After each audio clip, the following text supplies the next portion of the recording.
Bom dia. Bom dia. Que Jesus nos abençoe a todos nós, nos inspire a cada um e que nos guarde todos junto dele em paz. Eu agradeço o convite para estar aqui com vocês, agradeço pela forma carinhosa com a qual me receberam. Estou aqui ocupando o tempo da Andréia e Marcelo desde quinta-feira e agradeço muito por isso. E ela falou aqui que agradece a Leia, minha esposa, ela que agradece a Andréia, porque eu dei folga para minha esposa, né? Eles perguntam assim, se eu viajar muito todo fim de semana, ela acha ruim. Eu falei, que esposa que tem férias todo fim de semana, gente? Só ela, né? Férias de marido. Então é uma coisa muito boa, né, para ela. E aí ela agradece a Andréia também, né, por ter me convidado. E a Luísa, minha filha, de certa forma, a primeira vez que viaja assim comigo, e veio para conhecer um pouco de Orlando, e conheceu muito mais de Simão do que de Orlando, sabe? Ficou mais tempo comigo que conhecendo alguma coisa aqui fora. Mas é o nosso trabalho, né? Então vamos conversar um pouco. Foi pedido que a gente conversasse sobre o Evangelho e evolução, ou seja, a evolução do sentimento do Evangelho. Então vamos conversar um pouco e eu vou pedir licença para fazer uma leitura da passagem do cego Bartimeu e a gente comenta essa passagem e aí nós vamos costurando o assunto do Evangelho e evolução. Eu optei pela passagem que está em Marcos, no capítulo 10, versículo 46, porque ela também está no Evangelho de Mateus, e eu optei por fazer a leitura do Evangelho de Marcos, e que diz o seguinte: Depois foram para Jericó, e saindo ele de Jericó com seus discípulos, e uma grande multidão, Bartimeu, o cego, filho de Timeu, estava assentado junto do caminho mendigando. E ouvindo que era Jesus de Nazaré, começou a clamar e a dizer: Senhor, filho de Davi, tem misericórdia de mim. E muitos o repreendiam para que ele se calasse. Mas ele clamava cada vez mais alto: Filho de Davi, tem misericórdia de mim. E Jesus, ouvindo-o, parou e pediu que o chamassem. E o chamaram, dizendo a ele: tem bom ânimo, levanta-te, que ele te chama. E ele, lançando de si a sua capa, levantou-se e foi ter com Jesus. E Jesus, falando, disse-lhe: que queres que te faça? E o cego prontamente respondeu: Mestre, que eu tenha vista. E Jesus lhe disse: vai, a tua fé te salvou. E logo viu e seguiu a Jesus pelo caminho. Em Mateus a passagem é muito semelhante, a não ser esse finalzinho, que em vez de estar colocado seguiu a Jesus pelo caminho, está colocado seguiu a Jesus por outro caminho. A diferença do texto basicamente é essa. Por que eu trouxe essa passagem? É uma passagem que nos leva a pensar um pouco nessa estrutura de vida que nós temos.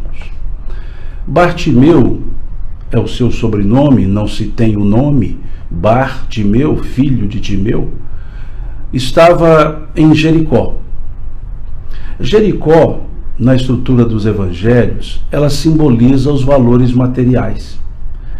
Quando olhamos a parábola do samaritano, nós vemos que diz o Cristo: eis que descia de Jerusalém para Jericó um homem.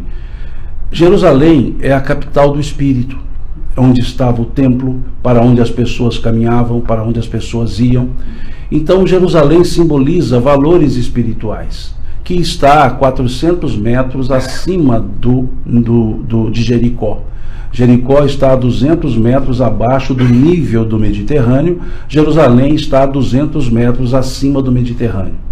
Então, quando se usa a ideia de valores espirituais, Jerusalém, e Jericó era a capital do comércio, era onde existiam as casas de câmbio, onde se trocavam as moedas para o comércio internações. E ali então simbolizava sempre o valor imediato, o valor material.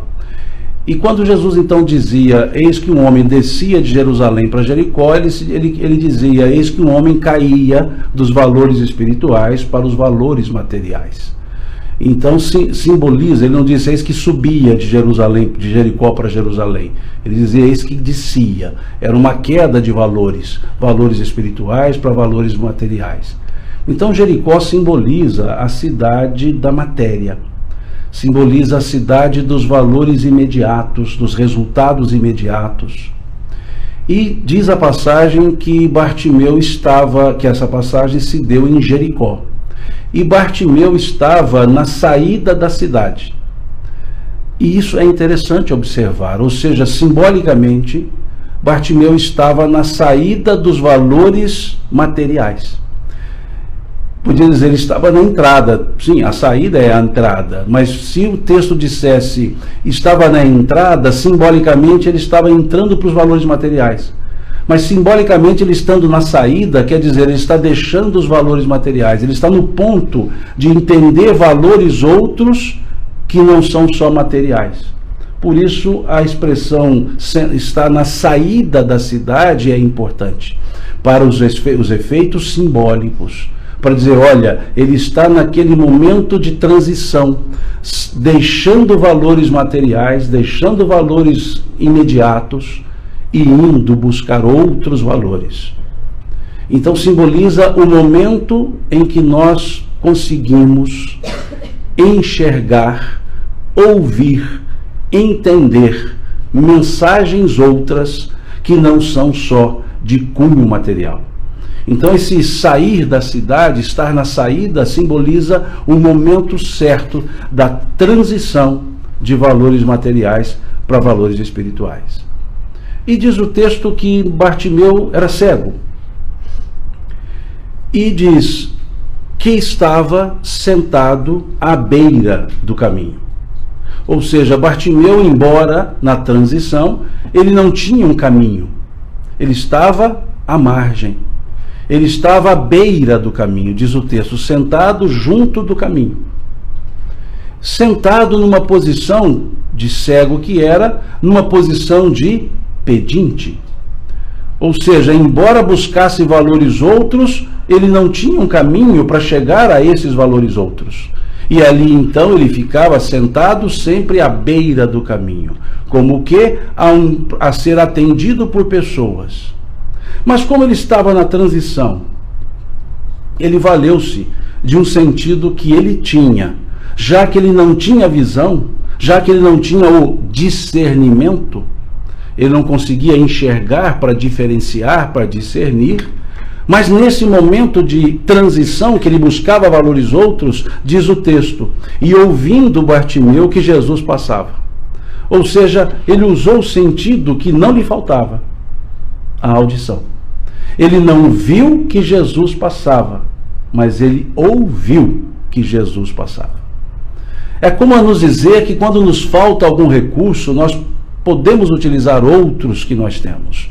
E que muitas vezes lamentamos pelo que nos falta e não valorizamos o que já temos.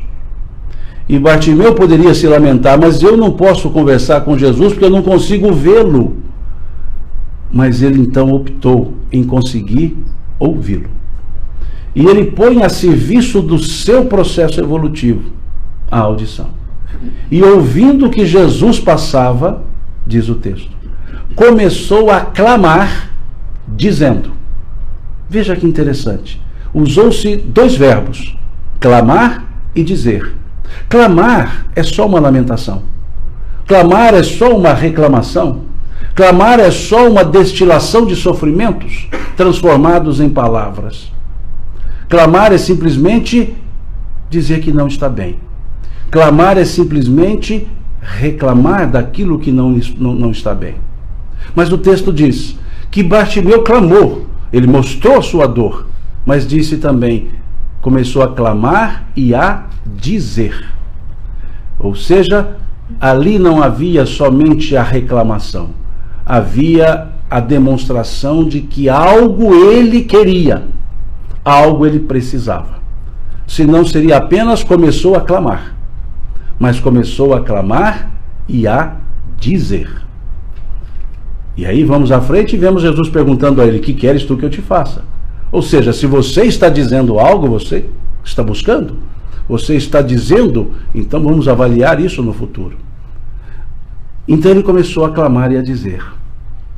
E à medida que ele clamava e dizia, as pessoas começaram a admoestá-lo.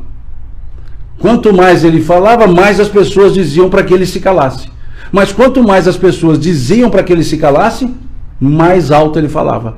Então o texto diz: e as pessoas o advertiam, e quanto mais lhe advertiam, mais alto ele falava. Não é mais clamava, era falava. Não era mais alto reclamava, mais alto gritava, mais alto ele dizia. Ou seja, ele sobrepunha a adversidade.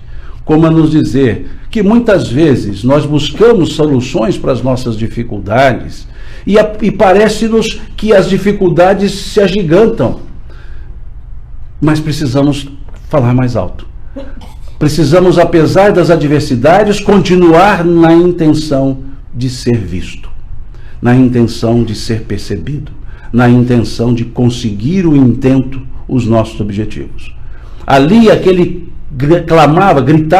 falava mais alto, simbolizava o esforço. Porque ninguém atinge o objetivo sem um esforço. As coisas não se nos chegam por dádivas. As coisas nós chegamos até elas pelos nossos atos, nossas ações. E Bartimeu mostrou o seu esforço. Ele não conseguia ver, mas ele pôde ouvir e começou a falar. Colocou os outros dois sentidos que ele tinha com perfeição. Colocou a seu serviço. Colocou a serviço do seu crescimento. Usou mais um recurso que não era só o ouvir, era também o falar. E a força de Bartimeu e o dizer de Bartimeu foi significativo. Porque diz o texto: e Jesus, ouvindo, parou. Ouviu, porque Bartimeu falava. Bartimeu não gritava, não mais clamava. Mais alto ele falava. Ou seja, Jesus ouve-nos quando nós dizemos o que nós estamos necessitando. Ele não ouve se nós apenas lamentamos. Ele ouve quando nós temos propósitos. E o texto é forte, porque Jesus simboliza a vida em movimento. Como dizia Cazuza, o cantor brasileiro, a vida não para. O tempo não para. Jesus simboliza a vida, e a vida não para. A vida é um constante movimento. É um ir e vir. E Jesus simboliza a vida em movimento. E a passagem diz que, ouvindo Bartimeu, que Jesus passava. Ou seja, Jesus nunca fica parado. Ele passa, se nós não observarmos. Quando observarmos, já passou. E nós precisamos depois correr. E então, ali naquele momento, como Jesus ouviu Bartimeu, o evangelista diz: e Jesus parou.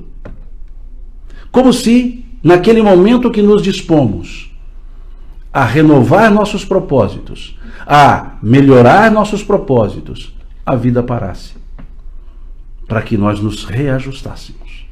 E ali Jesus, a vida em movimento, parou. Parou porque ouviu a Bartimeu. Como dizia o poeta alemão Goethe, quando um ser se procura fazer com assertividade e peremptoriedade, o universo conspira para o resultado benévolo, dizia o poeta Goethe. E é isso que aconteceu com Bartimeu. Ele disse, ele se mostrou, ele se esforçou, ele sobrepôs as suas dificuldades, e Jesus ouviu isso e mais, parou. É como se naquele momento a vida ficasse por nossa conta. É o momento que eu vou redirecionar-me na vida. E a vida está ali dizendo: ótimo, vou dar uma paradinha. Pode dar uma arrumada que depois a gente continua. E assim foi o que aconteceu. Só que Jesus parou. mas não foi até Bartimeu. E ouvindo Bartimeu, Jesus parou e pediu que o chamassem. Veja, Jesus não foi até Bartimeu. Ele para e pede que chamem Bartimeu. Ele não chamou ele mesmo. Bartimeu, venha. Ele pediu que o chamassem. Porque a vida não nos chama. A vida nos manda recados. A vida nos mostra sinais. E nós precisamos interpretar os sinais. Nós precisamos interpretar o que vem acontecendo para eu entender as minhas ações e as suas consequências. A vida não nos dá nada, senão a devolução daquilo que nós damos para ela. A vida é devolutiva, ela não é ativa. Se eu abro-me para viver, a vida se abre para ser vivida. Se eu mostro-me disponível, a vida se disponibiliza. Se eu me fecho, a vida se fecha. Porque a vida devolve. A vida nada nos dá senão a devolução daquilo que nós damos para ela. E é isso que aconteceu. Jesus para e manda chamar Bartimeu. Manda um recado. E chega as pessoas para Bartimeu dizendo: tem bom ânimo. Ele te chama. Vejam. Não é só ele te chama. Tem bom ânimo. O que é ânimo? Animos. Alma. A vida latente. A vida da alma. E eles disseram a Bartimeu: tem bom ânimo. Os recados da vida serão sempre precedidos dessa expressão: tem bom ânimo.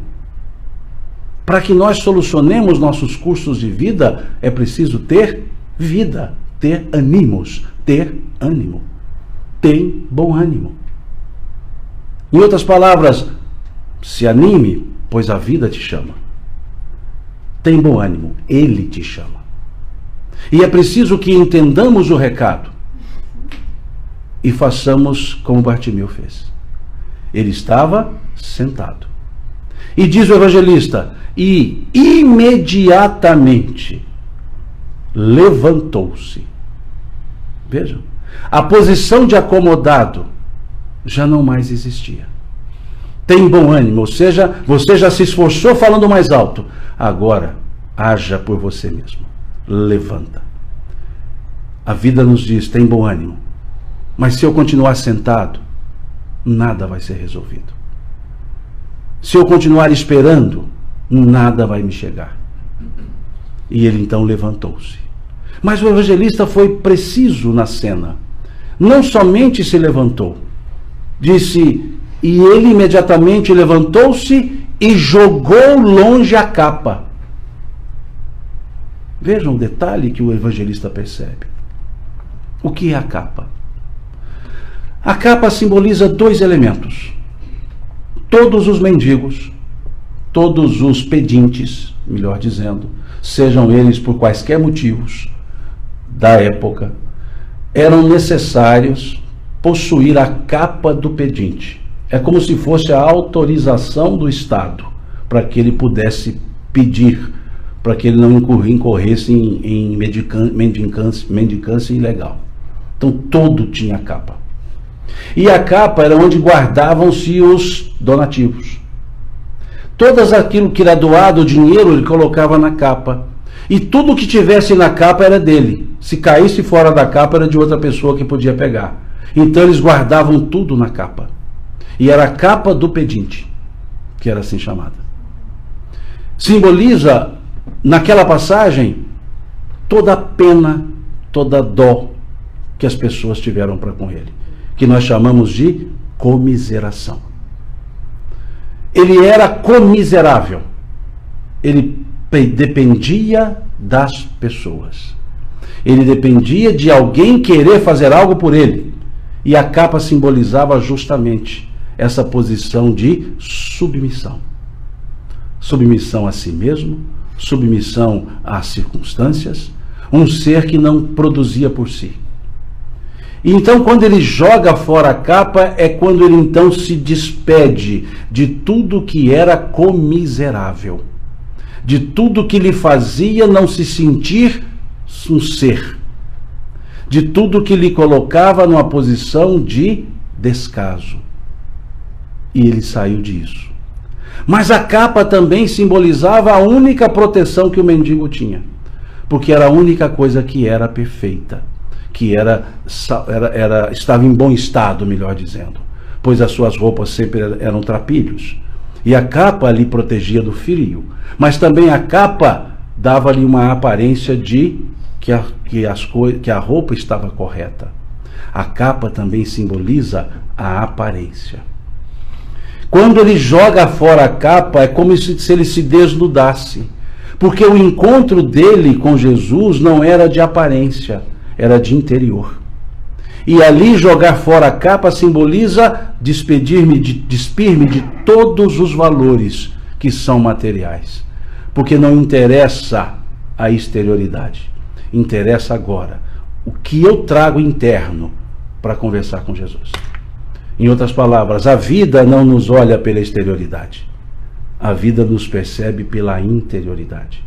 E se eu quiser ser percebido pela vida, eu preciso me despir das aparências, das vaidades, e mostrar-me como realmente eu sou. E foi isso que Bartimeu fez. Levantou-se jogando longe a capa para sair da posição de pedinte, mas também para mostrar-se interiormente, como a dizer: eu não sou o que a capa diz que eu sou, eu não sou um mendigo, eu não sou um comiserável, eu sou alguém que quer crescer, eu sou alguém que quer me melhorar. E é isso que simboliza jogar a capa fora. Como nos fala irmã Rosália no Evangelho segundo o Espiritismo: quando do retorno ao mundo dos espíritos, não se vos pergunta quem haveis sido, que posição haveis ocupado, mas o bem que haveis feito, as lágrimas que haveis enxugado. O que nos interessa é o interior, não é mais o exterior. Que título enverguei? Não interessa. Que currículo vitae? Não interessa. Nada disso interessa. Interessa quem eu sou. O que valor de fato eu trago. E foi isso que Bartimeu fez. Levantou-se, jogou longe a túnica e foi ao encontro de Jesus. E chegando de frente a Jesus, diz o texto: e chegando Jesus, fala-lhe, dizendo. Ou seja, Jesus nunca só fala, ele sempre diz. Sempre vem dele ensinamentos. E diz: que queres tu que eu te faça? Em outras palavras, o que nós queremos para a nossa vida? O que nós queremos? Essa pergunta é fundamental. Não é o que nós queremos da vida, porque a vida só nos dá a devolução do que nós damos. O que nós queremos para a vida? Como nos dizer que objetivo nós temos? Por que nós estamos vivendo? Em busca de quê? Quem não sabe o que procura, não sabe o que fazer quando encontra. Na linguagem nossa, lá da minha grande cidade, chamada Patrocínio, eu expliquei ontem, ela é grande, é do tamanho aqui de Orlando. A diferença é que lá é tudo juntinho, aqui é espalhado, né? Então aparece que ela é menor, né? Mas lá tem uma cena muito bucólica: cachorro correndo atrás de carro. Passa um carro correndo, aqui nem vi cachorro aqui. Carro eu vi aos montes, mas cachorro eu nem vi. E passa o carro e vê o cachorro correndo atrás do carro e latindo cachorristicamente. O carro para. O que o cachorro faz? Para e vai embora. Ou seja, ele correu. A hora que parou de morder, ele foi embora. Porque o cachorro não seguia o carro. O cachorro seguia o movimento. E quando o movimento parou, ele estava perdido. Se ele seguisse o carro, ele abocanhava o carro ou entrava no carro. Aqui talvez entrasse no carro, né? Mas vejam, assim somos nós. Quando nós não temos esse objetivo, quando nós não sabemos o que buscamos, quando encontramos, nós não sabemos o que fazer. Porque estamos seguindo um movimento, seguindo pessoas, seguindo moda que eu digo, modismos, costumes. Todo mundo faz, então eu faço. E quando nós paramos para perguntar, e aí? Não tem resposta. Como três filósofos perguntaram para uma pessoa, 3 abutres perguntaram para o Simba, lá do Rei Leão. Aliás, para o Mowgli. 3 abutres perguntaram para o Mowgli, e aí, qual é a jogada? E ele não sabia responder. E o outro falou, e aí, qual é a jogada? Senão você não vai passar aqui. Se você não quer dizer para onde você vai, como é que você vai passar? E aí, qual é a jogada? Então, sempre perguntando para mim mesmo, e aí, qual é a jogada? O que eu vou fazer? Vou fazer para quê? Para buscar o quê? Então é isso que Jesus perguntou a Bartimeu. E aí, qual é a jogada? Ele perguntou, o que queres tu que eu te faça? E o evangelista diz, prontamente, Bartimeu respondeu. Prontamente. Ele não elaborou. Prontamente. E aí nós nos perguntamos, se Jesus aparecesse para nós, agora aqui, para cada um de nós e perguntasse, o que queres tu que eu te faça? Nós teríamos prontamente a resposta? Eu tenho na ponta da língua, eu já venho treinando há muito tempo esse negócio. Já venho falando e vou treinando. Se Jesus aparecesse para mim e falasse, Simão, o que queres tu que eu te faça? Na ponta da língua, me dá um tempo para pensar. Está na ponta da língua. Porque os nossos pedidos são pedidos de Marta, não são pedidos de Maria. Marta, Marta, andas fatigada por muitas coisas, mas uma só coisa te é necessária, essa que Maria escolheu, a melhor parte, a qual não lhe será tirada. Jesus chega em casa de Marta e Maria, Maria senta aos pés do Cristo e vai ouvi-lo, e Marta vai cuidar dos afazeres da casa, diz o texto. Se fosse uma passagem não em Betânia, mas fosse lá em Patrocínio, Marta estaria lavando os trem. Mas como a passagem foi em Betânia, ela estava cuidando dos afazeres da casa. E Jesus falando com Maria.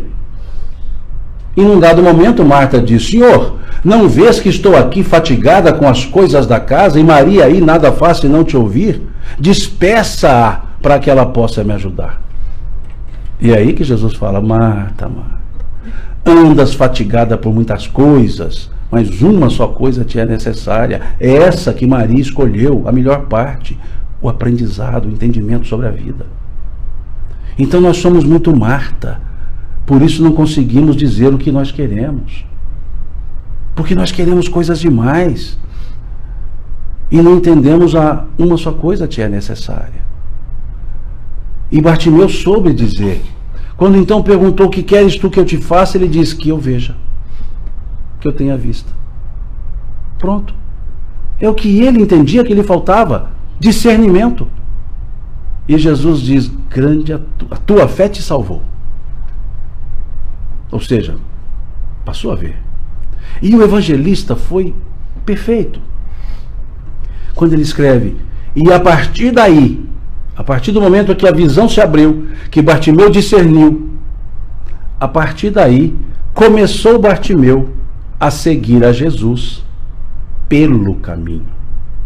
A passagem começa com Bartimeu sentado à beira do caminho e termina com Bartimeu seguindo a Jesus pelo caminho.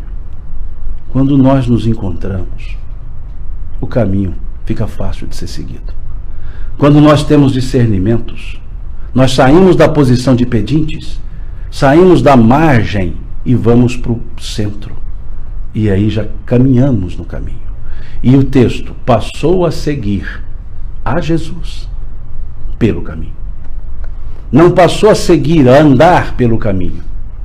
Passou a seguir a Jesus pelo caminho. Não só o caminho, mas ele sabia a quem seguir. Muitas vezes nós encontramos o caminho, mas não temos o objetivo. E aí dizia Sêneca, na Roma antiga, quando o navegador não sabe a que porto se dirige, nenhum vento ser-lhe-á favorável. Se eu não sei para onde vou, tem uma música lá cantada pelo Leonardo, da dupla Leandro e Leonardo, da época que era a dupla.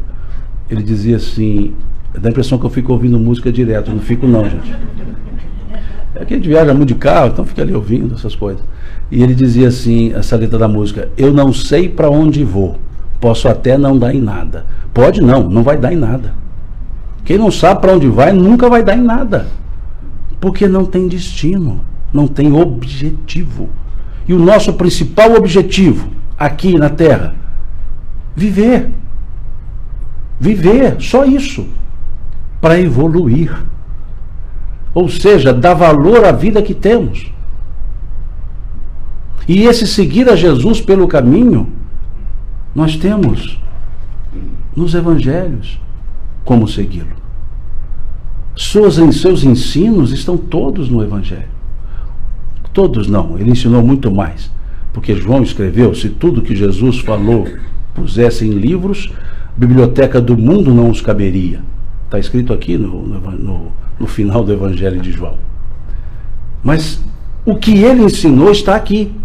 E nós, os espíritas, não, só os espíritas não. E nós, ou qualquer, espíritas ou não espíritas, que ler as obras espíritas, verão que tem mais ensinamentos. Veremos em Emmanuel quanta coisa que Jesus falou e que não estão aqui. Veremos em Humberto de Campos tantas tradições que não estão aqui. Veremos em Dona Amélia Rodrigues, Dona Joana de Ângeles, quantas coisas que Jesus fez que não estão aqui. Então nós temos um roteiro seguro para seguir: Jesus. Por isso que foi perguntado aos espíritos, dissemos isso ontem, anteontem, e digo isso sempre: qual o tipo mais perfeito que Deus ofereceu ao homem para servir de guia e modelo para a humanidade? E a resposta foi clara: Jesus. E cá entre nós, que ninguém nos ouça, eu desconfio que o Padre Zezinho leu essa questão com muita atenção, porque ele gravou uma música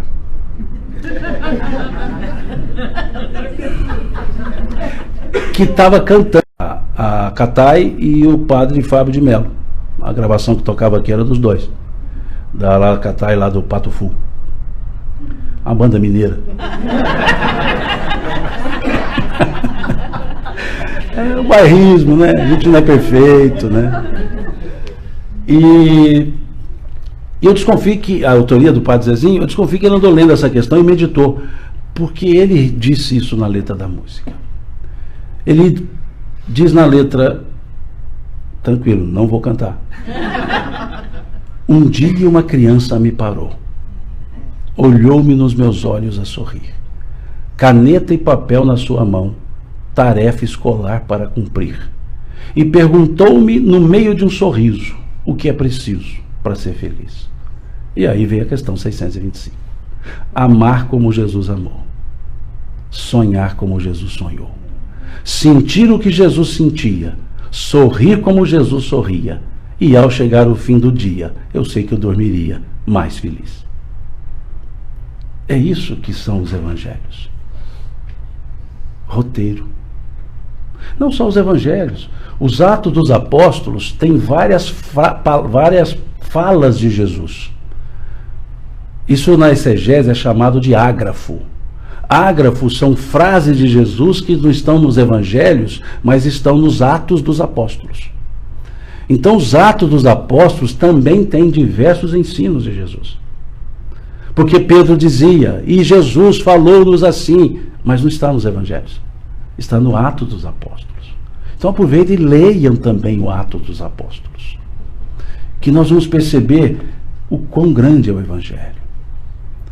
A palavra evangelho é o angelion, é o bem anunciar. Depois foi transliterado para boa nova, mas a palavra em grego evangelion significa bem anúncio, bom anúncio, E é isso que de fato é bem anunciar. Jesus soube bem anunciar a mensagem que ele trouxe. Por isso chamamos de evangelho.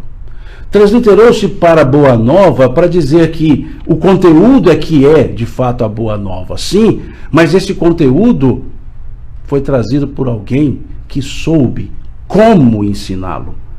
Porque outros trouxeram conteúdos, trabalharam ideias, mas não souberam como ensinar. E Jesus soube como ensinar. Por isso ele é o cerne do Evangelho. Como vemos aqui no capítulo 10 do Evangelho de João, que não estava no script. No capítulo 10 do Evangelho de João, nós temos lá a porta das ovelhas. E diz o seguinte: na verdade vos digo que aquele que não entra pela porta do curral das ovelhas, mas sobe por outra parte, é ladrão e salteador. Aquele, porém, que entra pela porta é o pastor das ovelhas. A este o porteiro abre, e as ovelhas ouvem a sua voz. E chama pelo nome as suas ovelhas, e as traz para fora.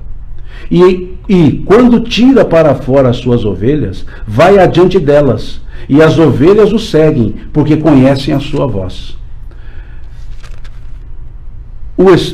Mas de modo nenhum seguirão o estranho, antes fugirão dele, porque não conhecem a voz dos estranhos. Jesus disse-lhes essa parábola, mas eles não entenderam. E o que era que ele lhes dizia? Tornou Jesus então a dizer-lhes: em verdade vos digo, eu sou a porta das ovelhas. Tantos quantos vieram antes de mim são ladrões e salteadores, mas as ovelhas não os ouviram. Eu sou a porta, e se alguém entrar por mim, salvar-se-á, e entrará e sairá, e achará pastagens. O ladrão não vem senão a roubar e a matar e a destruir. Eu vim para que todos tenham vida e a tenham com abundância. Eu sou o bom pastor dá a vida pelas suas ovelhas. Eu sou o bom pastor e conheço minhas ovelhas, e das minhas ovelhas sou também conhecido, porque elas conhecem a minha voz. Veja que beleza. Que perfeição. As ovelhas é algo interessante. O pastor, as ovelhas são todas guardadas misturadas, chamado aprisco. Aprisco é o lugar onde se guarda ovelhas. E as ovelhas ficavam protegidas, e todo pastor trazia as suas e colocava tudo junto. E elas são fáceis de serem identificadas, né? Tudo branquinha, redondinha, com aquelas brancas, não se distingue. E como é que eles separavam essas ovelhas na hora de ir embora?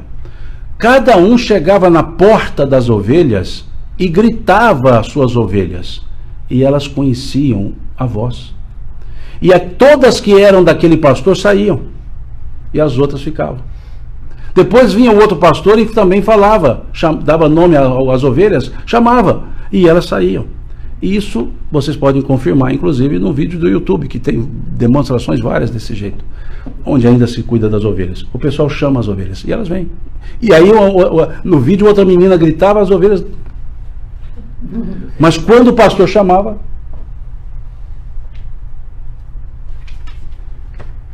Descer é sempre mais fácil que subir, né? O tal do subir não é fácil, a evolução é um negócio difícil. Ainda mais quando carregamos muito valores materiais. Aí fica muito difícil de ascender. Mas precisa ter esforço, né? Muito esforço. Porque a gente esforça tanto que depois para, não consegue fazer mais nada. Mas a gente é responsável pelo que faz.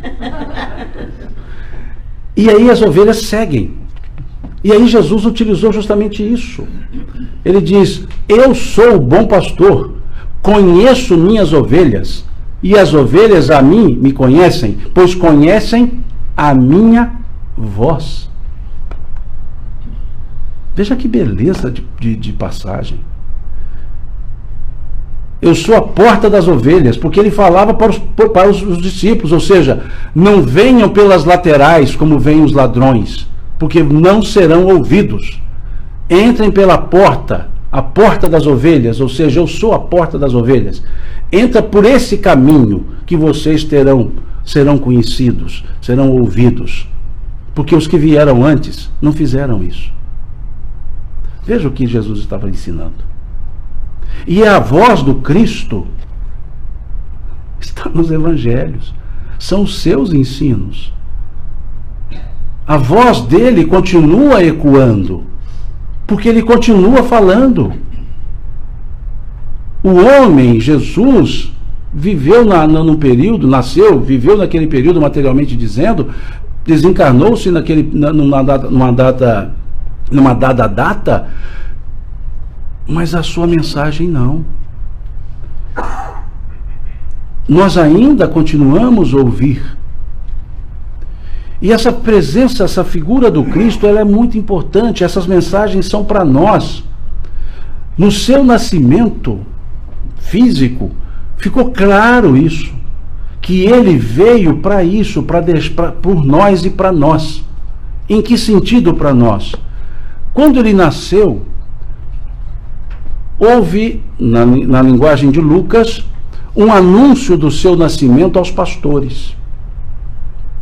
Então Lucas diz que estavam os pastores dormindo ao relento, e anjos, aspas, linguagem do Evangelho, e anjos apareceram aos pastores dizendo: eis que vos trago novas de grandes alegrias, pois hoje, na cidade de Davi, vos nasceu o Salvador, Jesus o Senhor. Veja que interessante. Eis que vos trago novas de grandes alegrias, ou seja, notícias de grande alegria. Eis que hoje, veja, hoje, agora, nesse momento, antes não, depois também não, é agora. Eis que hoje, na cidade de Davi, vos nasceu o Salvador, Jesus o Senhor. Vos nasceu. Pensemos. O verbo nascer é um verbo intransitivo. Ele não precisa de complemento. É um verbo que não se conjuga com complementos. Diferente dos transitivos, que precisa ser dado complemento. Quando eu digo eu gosto, alguém vai me perguntar de quê? Porque o verbo gostar é transitivo, indireto. Quem gosta, gosta de alguma coisa ou de alguém. O verbo nascer, ele é intransitivo. Ele não tem complemento. Se eu digo eu nasci, a frase acabou. O entendimento já é dado. Mas, para anunciar o nascimento de Jesus, o verbo nascer recebeu um complemento. Foi dada uma transitividade a um verbo transitivo. Eis que hoje, na cidade de Davi, vos nasceu. Nasceu para vocês. Nasceu para vós. Qualquer um de nós que relata o nascimento de qualquer pessoa diz o quê? Fulano nasceu. Não diz fulano vos nasceu. Porque ninguém nasce para os outros. Nasce para si mesmo. E Jesus foi o único que nasceu para os outros. Eis que na cidade de Davi vos nasceu o Salvador. Vos nasceu. Nasceu para vós. A sua vida foi toda voltada para as pessoas. Não foi voltada para ele. E isso é que está no Evangelho. E é isso que nos abre o caminho para a nossa evolução. Como diz uma letra de uma música. Uma música que foi feita na linguagem nossa, nas coxas. Mas nesse caso não é figura de linguagem, é fato. Ela foi feita nas coxas. O Gladstone, que a compôs na coxa. Pegou um pedaço de papel e escreveu rapidinho a letra, porque era uma gincana de um encontro de mocidade.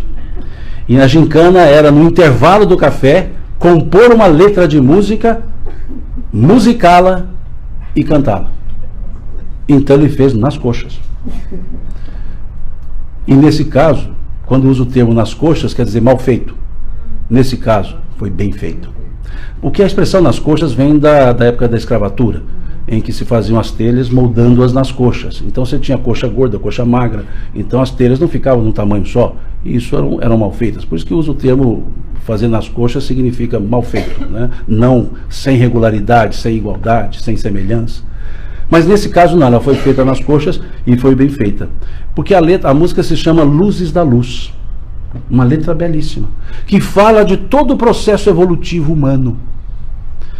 Ele escreve: um frêmito da grande luz, e luzes jorraram em profusão.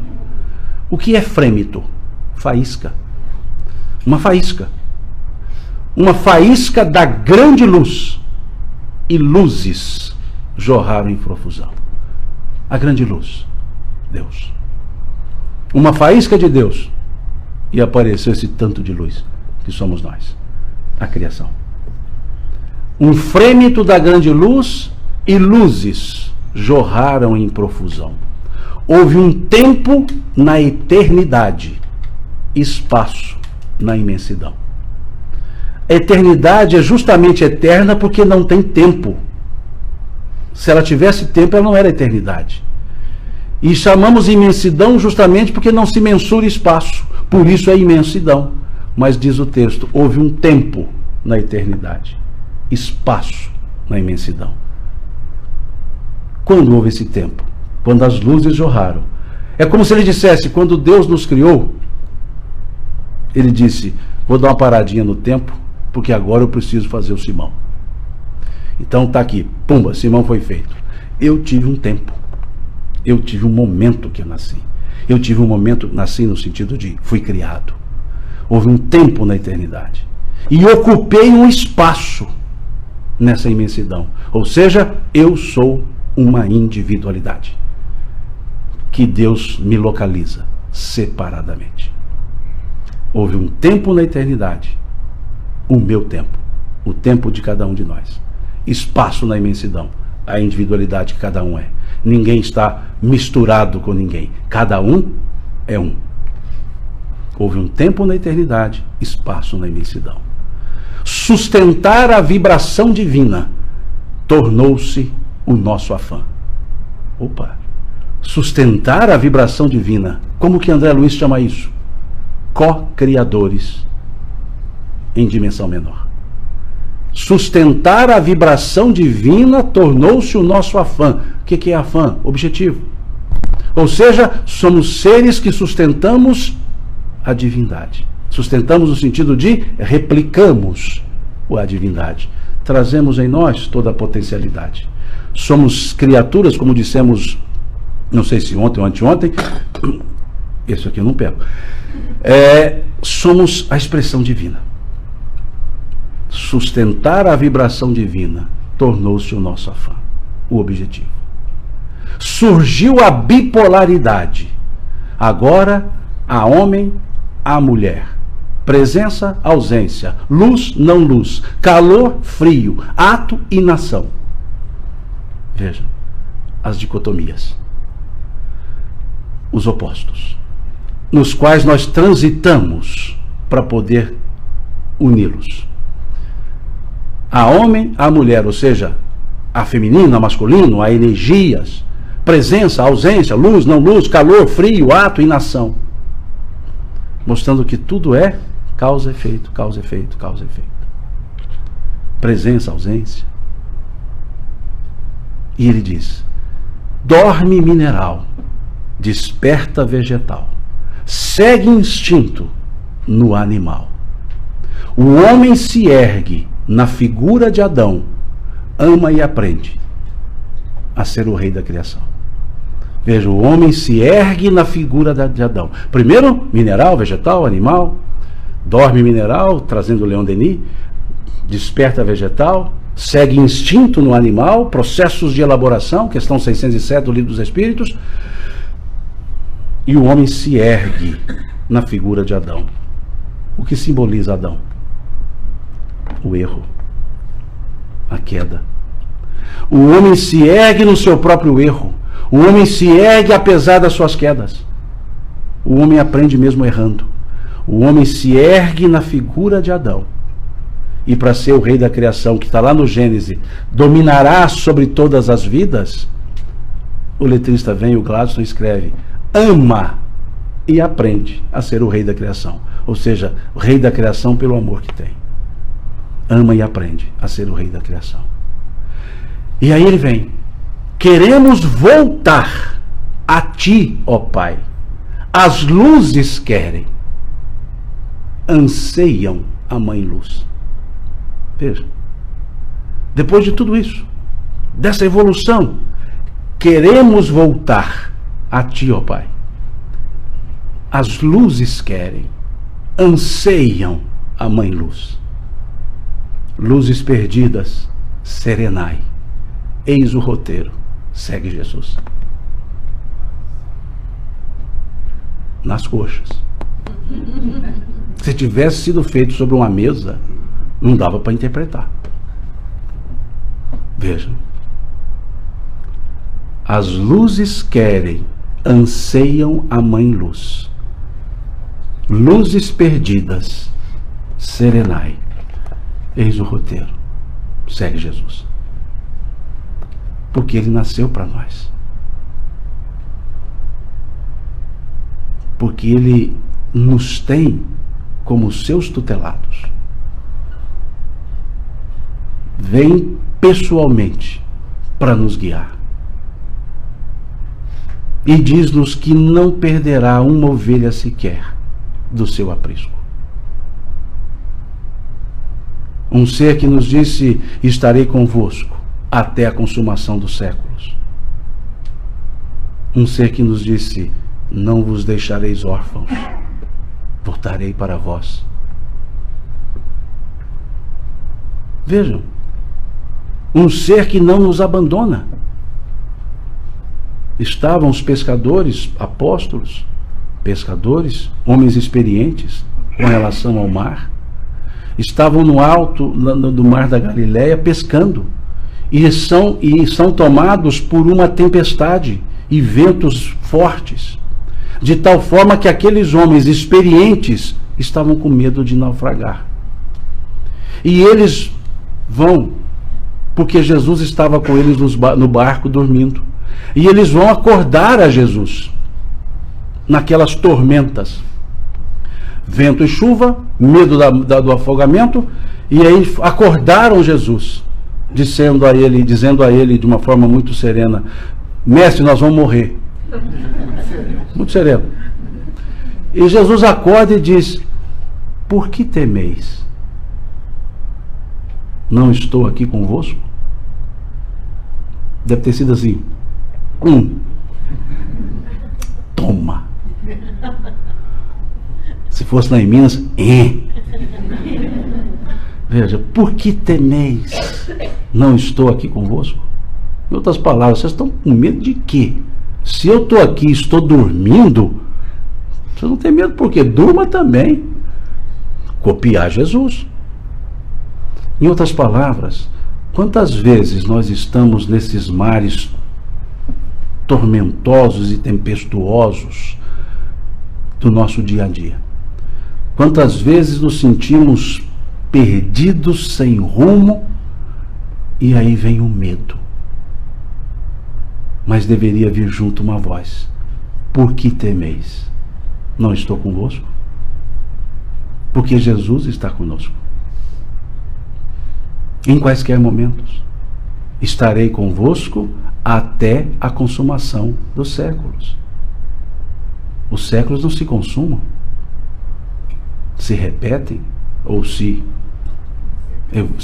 perpetuam, melhor dizendo.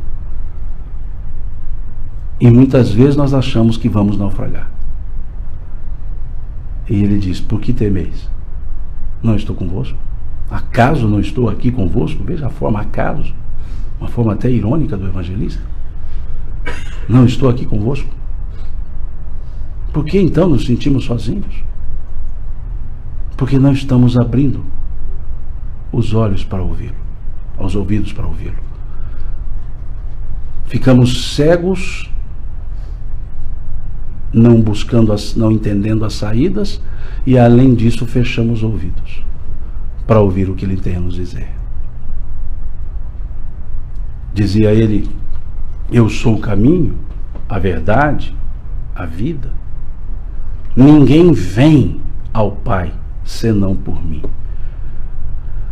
A parte mais forte dessa frase está no verbo vir.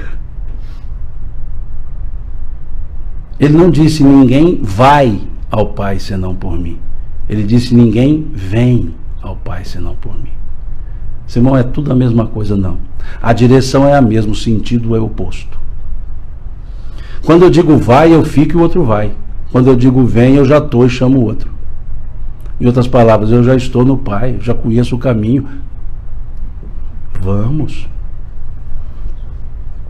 Veja, ninguém vem ao Pai senão por mim. Por isso é cuidadoso o aspecto de tradução. Verbo vir, verbo ir, tudo a mesma coisa. Não é não? Esse não é mineiro, né? Não está lá no Evangelho, não. Ninguém vem ao Pai senão por mim. E esse é o caminho, a verdade e a vida. Existe na estrutura da pedagogia algo que nós chamamos de fato educativo.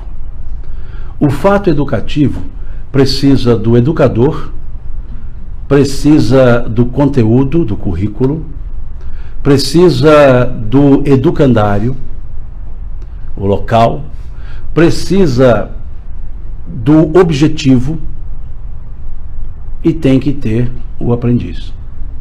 São 5 elementos do fato educativo. Sem um dos 5, o fato educativo não ocorre.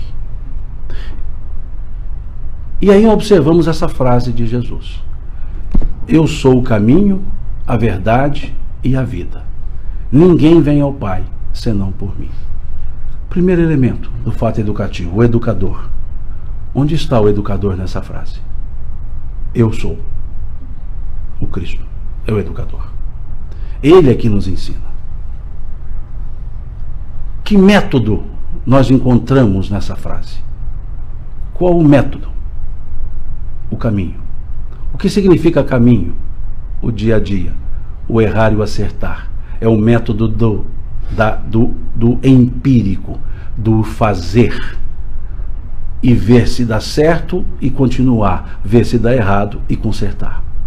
É no dia a dia. É no ir e vir. É na presença e ausência. É na luz, não luz. Ou seja, o método de Jesus é o nosso modo de viver. É o dia a dia. Ele utiliza as situações do dia a dia, como essa passagem do aprisco das ovelhas. Ele usou a linguagem dos pastores, porque falava com pastores. Ele usava a linguagem dos agricultores, quando falava com os agricultores, quando ele se referia às semeaduras.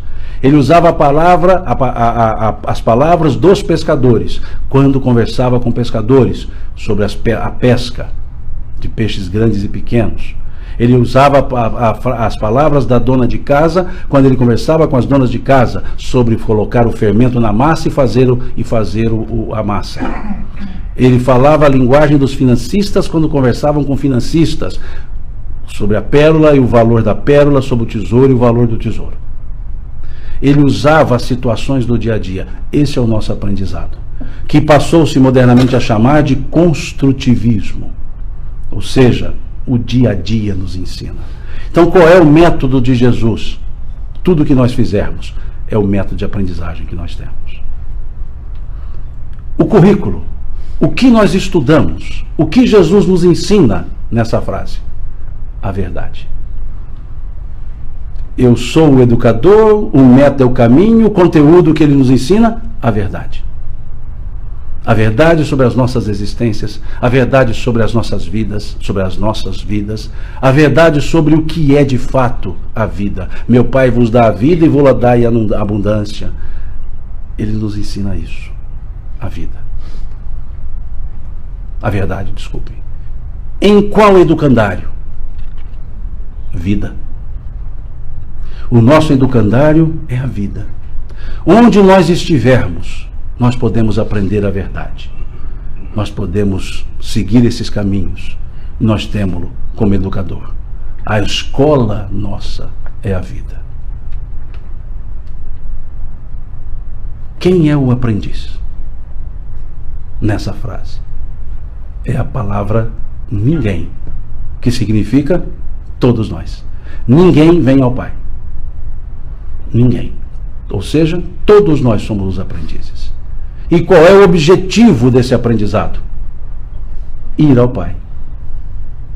Qual é o objetivo de tudo isso? Evoluir. O ir ao Pai. Pelo educador, pelo conteúdo, pela escola, senão por mim, dizia ele. Vejam a perfeição do fato educativo sobre a nossa vida, sobre o nosso processo de evoluir, sobre a transição do átomo ao arcanjo, trazida pelos Espíritos. Isso é o processo evolutivo, quando aprendemos sobre que caminho devemos buscar.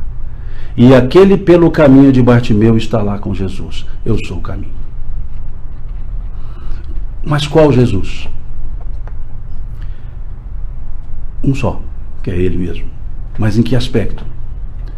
Eu vou seguir a Jesus, eu vou seguir pelo caminho, eu vou evoluir, sabendo que dia que Jesus nasceu, em que cidade Jesus nasceu, quantos irmãos Jesus tinha, se era filho ou não filho biológico de José e Maria, se ele fez milagres ou não fez.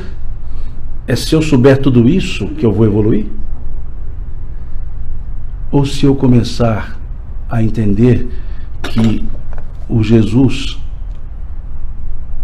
são seus ensinos. Amai-vos uns aos outros. Amor maior não há do que aquele que dá a vida pelo seu irmão. Nisto todos conhecerão que vós sois meus discípulos, se vos amardes uns aos outros. Já não mais vos somos servos, porque o servo não sabe o que faz o seu senhor. Tenho-vos chamado amigos, pois tudo quanto aprendi do meu Pai vos tenho dado a conhecer. Vós sereis meus amigos se fizerdes o que vos ensino. Será que é assim que nós evoluiremos? Sim. Ou seja, esse eu sou não é a historiografia de Jesus, são os seus ensinos. E muitos sequer conheceram a Jesus e estão indo ao Pai, porque seguem os seus ensinos, porque aprenderam com outros sem desprezá-los, como a maioria de nós desprezamos. Será que aquele que não é cristão não vai ao Pai? Se ele segue os ensinos? Porque esses ensinos são universais. Será que um não religioso, no sentido de vinculado a uma religião, não vai ao céu? Se ele for religioso, no sentido de possuir a religiosidade? Então não é um Jesus exclusivista, que só aqueles que conhecem a sua história e foram entronizados por alguém num segmento religioso. São os seus ensinos. São os seus ensinos. Porque ele disse: nem todo aquele que diz Senhor, Senhor, entrará no reino dos céus, mas aqueles que fizerem a vontade do meu Pai que está nos céus. Então não é o título que me faz ser ou não seguidor de Jesus. Não é eu me auto-intitular cristão, não é auto-me intitular cristão espírita, cristão não espírita. É eu seguir a mensagem dele. E Jesus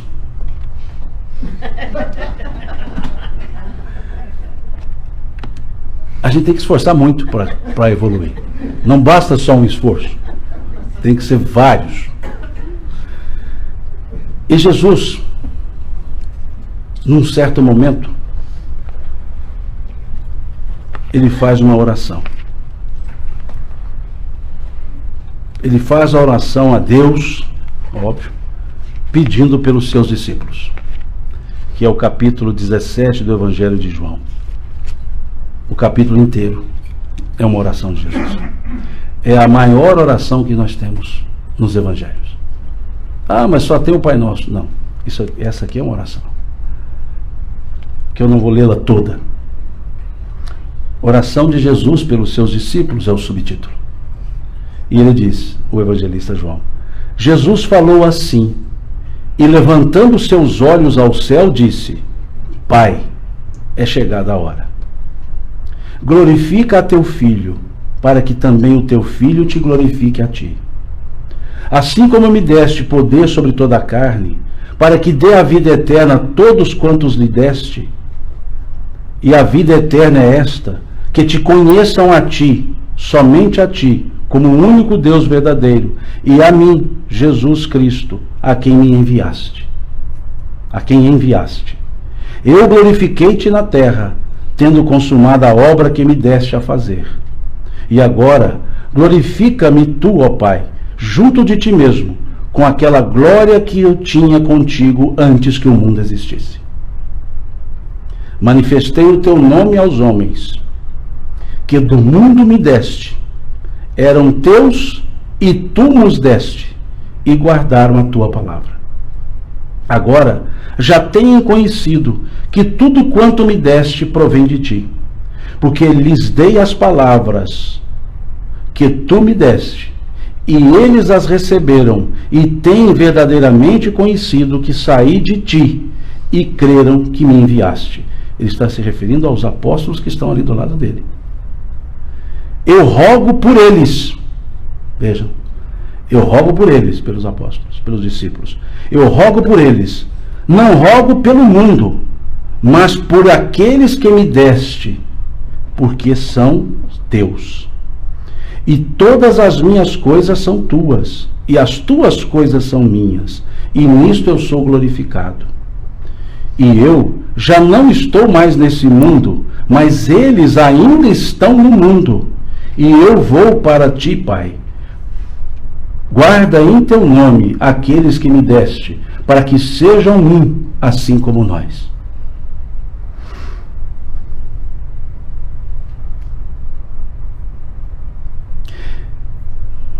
Estando eu com eles no mundo, guardava-os em teu nome.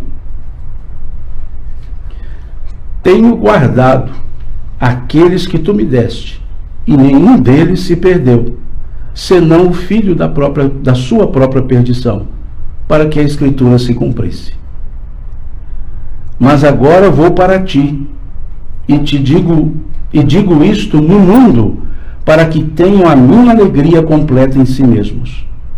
Dei-lhes a tua palavra, e o mundo os aborreceu, porque não são do mundo, assim como eu também não sou do mundo.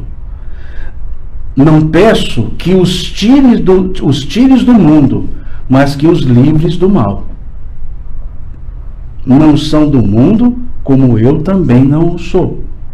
Santifica-os, Pai, na verdade, pois a tua palavra é a verdade.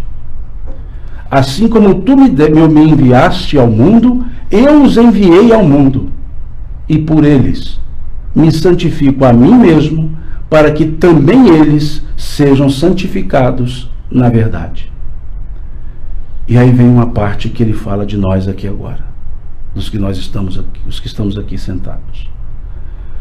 Eu não rogo somente por estes que aqui agora comigo estão, mas rogo também por aqueles que no futuro, pela sua palavra, hão de crer em mim. E nós estamos justamente aqui para isso, pela palavra do Cristo, crendo em Deus. E Ele orou por nós, que estamos aqui agora. Não rogo somente por esses que aqui agora comigo estão, mas também por aqueles que no futuro, pela tua palavra, hão de crer em mim. Para que todos sejam um, como tu, ó Pai, o és em mim e eu em ti. Que também eles sejam um em nós, para que o mundo creia que tu me enviaste. E eu dei-lhes a glória que a mim me deste, para que sejam um, como nós somos um. E neles, eu neles, e tu em mim, para que eles sejam perfeitos em unidade, e para que o mundo conheça que tu me enviaste a mim, e que os tens amado a eles como me tens amado a mim. Pai, aqueles que me deste, quero que, onde eu estiver, também eles estejam comigo, para que vejam a glória que me deste, porque tu me has amado antes da fundação do mundo. Pai justo, o mundo não te conheceu, mas eu te conheci, e estes conheceram que tu me enviaste a mim. Eu lhes fiz conhecer o teu nome, e lhe farei conhecer mais, para que o amor com que me tens amado esteja neles, e eu também neles esteja. Veja que perfeição de prece, que profundidade de prece. Como não seguir a esses ensinos? Como sentirmos-nos desamparados com alguém que já existia e já nos conhecia antes que nós mesmos existíssemos? Como não confiar em alguém que antes que o mundo fosse já era? E que traz essa sinergia na relação com seus discípulos?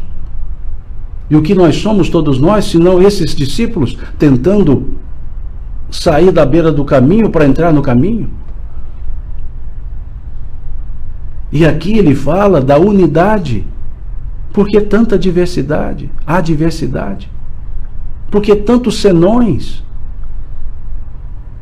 Ele diz que nós fazemos junto dele a unidade, mas nos distanciamos dele quando criamos as adversidades. Para que isso? Se nos dizemos discípulos do Cristo? Ele aqui pedindo para que todos unissem-se a ele, para que todos fôssemos um. Deus nele, ele em nós, dizia ele, e nós formamos um. Mas nós formamos vários pontos de vistas e perdemos a unidade. Por isso a letra da música, eis o roteiro, segue Jesus. Não há evolução sem entender quem nós somos, de onde nós viemos, para onde nós vamos. Sem entender o amor. O título desse centro, Amor e Caridade. Amor e caridade são as mesmas palavras. Caritas, em grego, significa amor. Mas há uma diferença, porque no grego há 4 palavras que significam amor. Todas elas são traduzidas como amor. Eros, estorge, phileo e ágape. A caridade é o amor phileo. Daí veio a palavra filantropia, advindo do amor. O amor phileo é aquele amor que envolve a todos como se fossem todos de um mesmo núcleo consanguíneo. O amor estorge é o amor de família consanguíneo. O amor phileo é aquele amor que fez Jesus dizer: todos aqueles que fazem a vontade do meu Pai que está nos céus são minha mãe e meus irmãos. Minha mãe e meus irmãos é o amor estorge. O amor phileo é quando a irmandade transcende a consanguinidade. Quando a irmandade transcende as religiões. Isso é caridade. É amor phileo. E o amor ágape é o amor de Deus. E foi isso que Jesus perguntou. Pedro, tu me amas? A palavra amor que Jesus perguntou foi phileo. Foi ágape, desculpe, foi estorge na primeira pergunta. Por isso, amas-me. A segunda pergunta ele usou a palavra phileo, que traduz amor do mesmo jeito. Mas por o grego é diferente. Quando ele pergunta, amas-me mais do que estes? Ele usou phileo. Ou seja, vai além dos conhecidos, vai além da família. E depois ele pergunta pela terceira vez, o ágape. Ele não fala amor no sentido filho, ele usa a palavra ágape. O evangelista. Ágape. Amas-me mais do que todos. Ou seja, agora é só o amor divino. E esse aqui Pedro responde chorando. Tu sabes tudo, Senhor. Tu sabes que te amo. Então, quando vemos um título desse aqui, nos sentimos abraçados, acolhidos, porque aqui há o Fíleo e o ágape. Amor, caridade e amor. E é isso que nos faz tão aconchegados. Porque o sentimento que aqui fica é do amor que desconhece pessoas. É o amor que apenas ama. É o amar intransitivo, sem escolher a quem. Isso é o ágape. E o amar para cuidar de todos, isso é o Fíleo. Amor e caridade. Ágape e Fíleo. Que é o que nós devemos encontrar em todos que se dizem seguir a Jesus. Pois, numa letra de música para encerrar, que cantamos muito ou ensinamos muito nas evangelizações infantis. Dê um sorriso só, um sorriso certo, cheio de amor, pois quem tem Jesus gosta de cantar, está sempre sorrindo, mesmo quando não dá, tropeça aqui, cai acolá, e de novo levanta e continua a cantar. Isso é seguir a Jesus pelo caminho. Deus lhes pague pela paciência de me ouvir, Deus lhes pague pela atenção, pelo carinho, e agradeço do fundo do coração pelo carinho com o qual vocês me receberam. Me senti acolhido, mais do que devia, mais do que mereço, e desculpe-me se eu não consigo pagar com a mesma moeda. Por isso, mineiramente, Deus lhes pague. Muito obrigado.